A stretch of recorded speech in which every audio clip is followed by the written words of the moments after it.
Đây mình nhận các CNC laser, hoa văn sắc nghệ thuật và bản má mặt đích các loại các bạn nhé.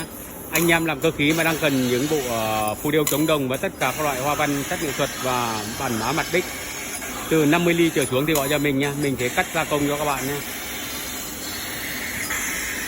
Đây hôm nay mình cắt mặt bản má là 10 ly này các bạn, độ chính xác rất là cao luôn các bạn nhé.